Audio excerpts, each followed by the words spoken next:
Should fewer Americans get stimulus checks this time? What's happening?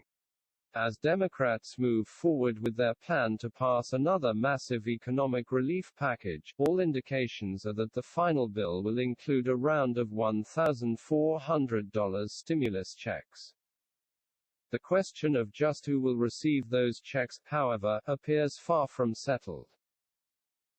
In his initial $1.9 trillion proposal, President Biden called for giving the full $1,400 to individuals making up to $75,000 and married couples making up to $150,000, with payments gradually decreasing for anyone making more. This is similar to the eligibility criteria used for checks in the first two stimulus bills, passed during the Trump administration. But some moderate Democrats are pushing to lower those thresholds as a way of trimming the total cost of the package. One proposal would begin phasing out checks at $50,000 for individuals and $100,000 for couples. A group of 10 Republican senators released their own plan with similar cutoffs and $1,000 checks. About 85% of American families would receive the full $1,400 if the initial income thresholds are used, compared with about 71% under a stricter plan, according to an analysis from the American Enterprise Institute. Why there's debate. Advocates for lowering the income thresholds for stimulus checks say it would prevent billions of dollars from going to people who don't need it. While the recession has hit some Americans incredibly hard, a large share of workers are actually doing better than they were before the pandemic.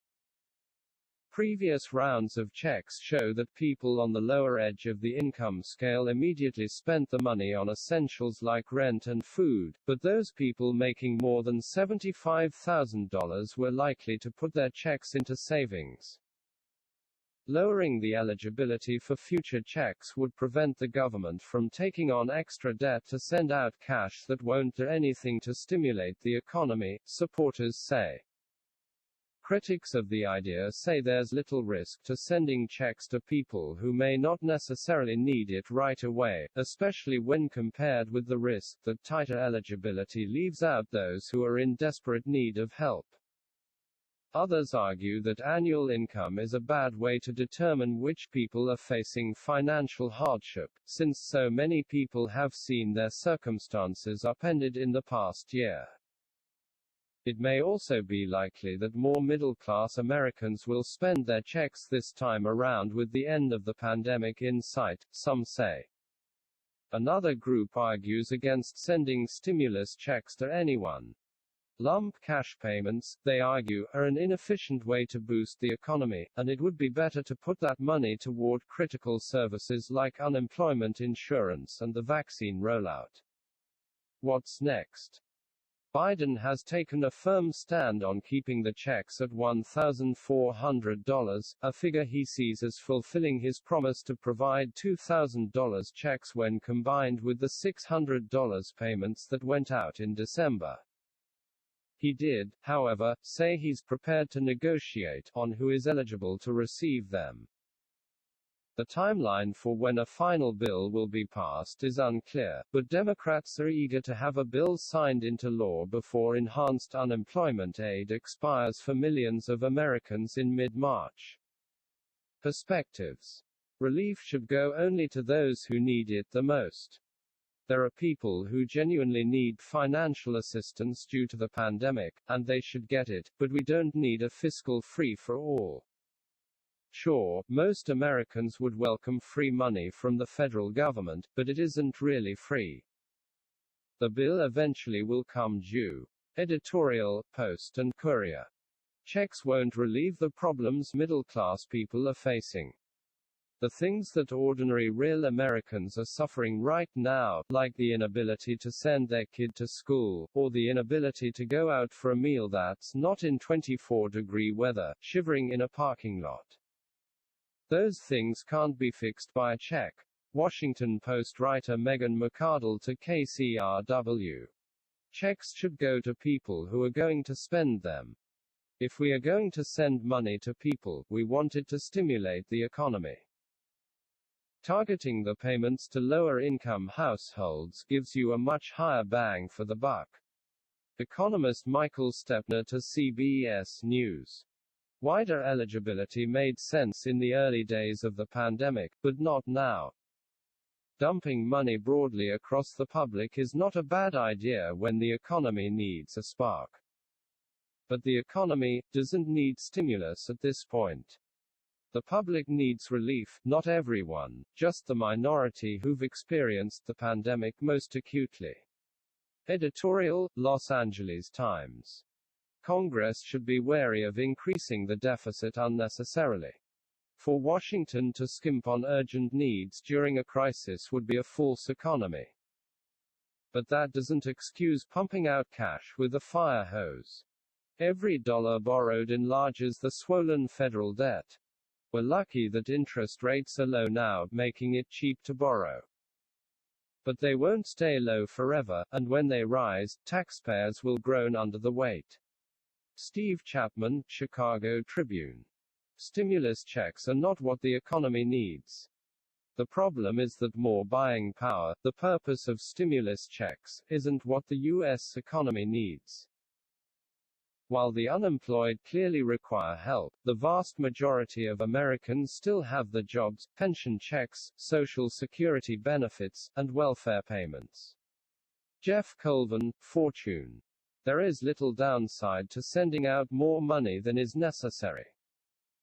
The bottom line is that checks are popular with the public, easy to deliver, will help the fortunes of those who are struggling, and don't pose a near-term inflationary risk to the economy.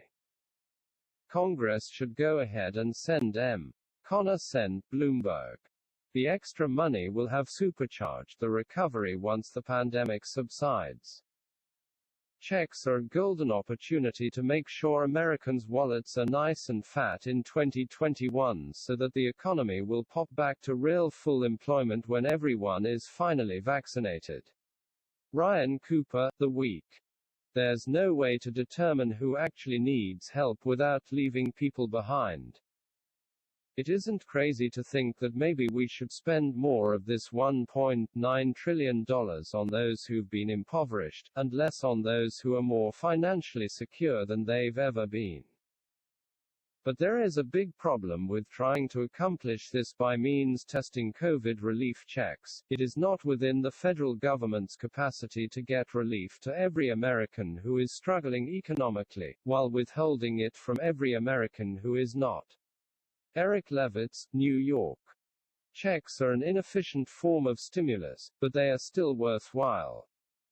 Americans are not going to see $2,000 appear in a bank account and go, "Ha, I can't put my finger on it, but I'm feeling subconsciously nudged to buy more socks." They're going to feel very consciously, very fist-pumpingly elated.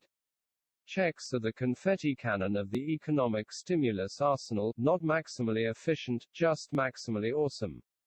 Derek Thompson, Atlantic. Congress should stop allowing fear of backlash over who deserves help guide policy. Every proposal is analyzed not in terms of how many people it can help, but in terms of how mad others would be to see those people helped. Alex Perrine, New Republic. The extra money can be recouped through taxes in the future. The proper trade-off would be to give the money to everyone, absolutely everyone, and claw it back in 2021 taxes based on 2021 income.